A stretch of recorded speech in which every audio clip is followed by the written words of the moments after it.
If you're around 60 with over $1.5 million saved, there's a good chance you're sitting on a tax bomb you can't see yet. And the strange part is, the very thing that's supposed to diffuse it, converting your money to a Roth, is the right move for some of you and completely the wrong move for others. So today I'm going to show you exactly how to tell which one you are with real numbers. I'm Justin Kuntz, a certified financial planner and managing director of Pacific Wealth Management right here in San Diego. And I help high net worth families retire early and pay less in tax. And Roth conversions are one of the most powerful and misused tools that we have. Done right, they can save you hundreds of thousands of dollars over your lifetime.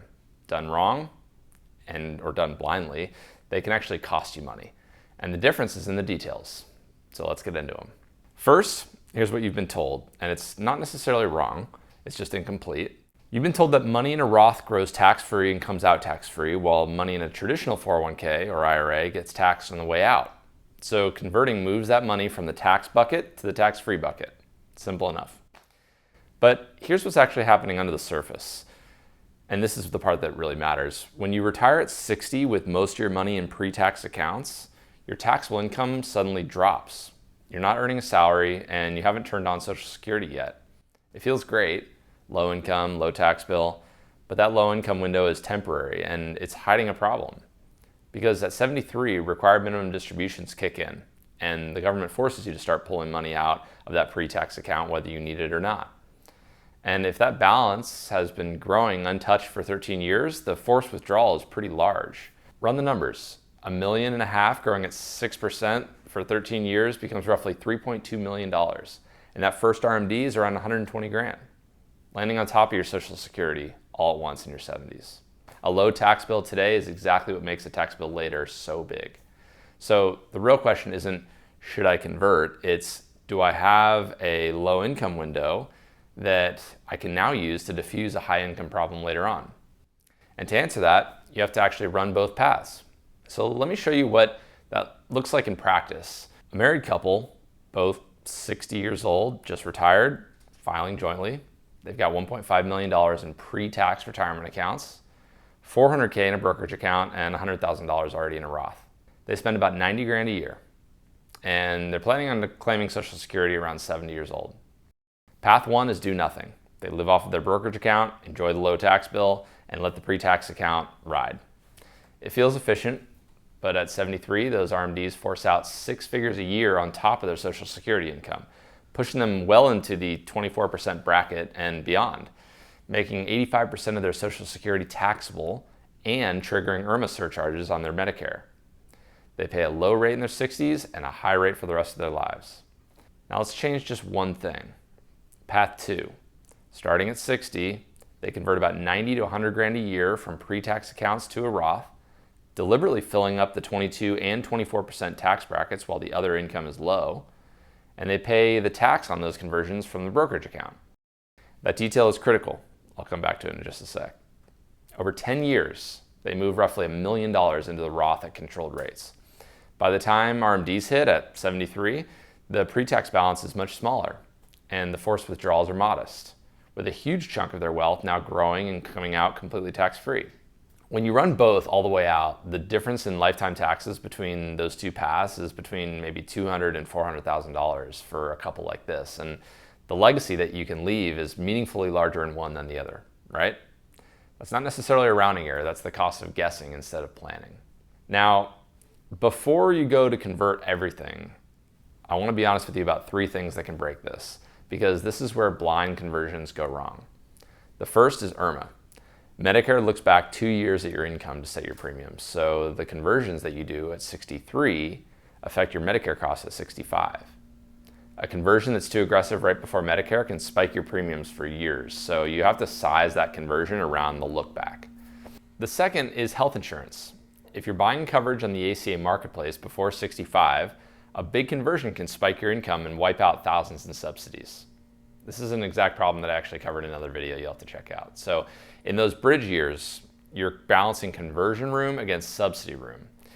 And the third, the one that quietly ruins a lot of plans, is paying the tax from the wrong place. If you pay the tax on a conversion out of your IRA itself, you've shrunk the very account that you're trying to optimize and given up years of tax-free growth. So the strategy only works if you can pay the tax from outside money, like that brokerage account. No outside cash to pay the tax, the math gets a lot weaker. Now, let me handle two of the objections that I always get from clients and prospective clients. The first is, what if tax rates go down in the future? Doesn't that ruin the case for converting? And to be fair, lower future rates do weaken the case, but here's what people forget. You're not just betting on federal tax policy, you're looking at your own future income. And for most people with seven-figure pre-tax balances, RMDs plus Social Security push their income up in their 70s, not down. So your personal tax rate often rises even if the tax code doesn't move at all. And there's a second, quieter reason that strengthens almost every conversion case, and that's the widow's penalty. When one spouse passes away, the survivor stops filing jointly and starts filing single. And the single brackets are far less forgiving than joint brackets. So the same RMD that was perfectly manageable for a couple can push a surviving spouse into a higher bracket just overnight, right when they're dealing with everything else going on at the time. Converting while you're both alive in those wider joint brackets is one of the best ways to protect against that. The second objection is, what if I die early? Then I prepaid taxes for almost nothing. That's true. And if you knew you had a short time horizon, you wouldn't convert. But for a healthy 60-year-old couple, you're planning around a 25 to 30-year retirement, and the odds heavily favor at least one of you living well into your RMD years. So you plan for the life you're most likely to live, not the one you're least likely to. So let's answer the question in the title directly. And I know what you're thinking. Just tell me a yes or a no. And the real answer to that is it depends on a few specific things. So here's the actual rule. You're a strong candidate to convert if you've got a low income window before Social Security and RMDs, a large pre-tax balance that's going to create an RMD problem later on, outside money to pay the conversion tax, and a long enough horizon for the tax-free growth to pay off. That describes a lot of people retiring at 60 with more than $1.5 million in their investment accounts. You should be cautious, or frankly skip it completely, if you're planning to leave most of the money to charity. Charities don't pay the tax anyways, so converting just hands the IRS money for basically no reason. Or if you're in poor health with a short horizon on the rest of your life. Or if you genuinely believe that your tax rate in retirement will be lower than it is today, and you probably won't have an RMD problem coming down the road. And to be fair, if tax rates fall in the future, the case for converting definitely weakens, but it doesn't disappear. So anyone who tells you the conversions are guaranteed win may be overselling it. The point is this: at 60 years old with $1.5 million, doing nothing is itself a decision, and for many people, it's the most expensive one.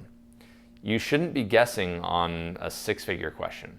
Now, this isn't just a one-size-fits-all type of thing, and a real conversion plan is built year by year around your brackets, your IRMA thresholds, your healthcare, and your timeline. It's not just a one-time move, it's a decade-long strategy that you adjust as you go.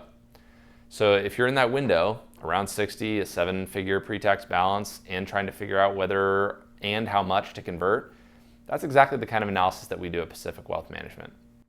As a fiduciary firm, we're required to act in your best interests, and a first conversation is free and no pressure.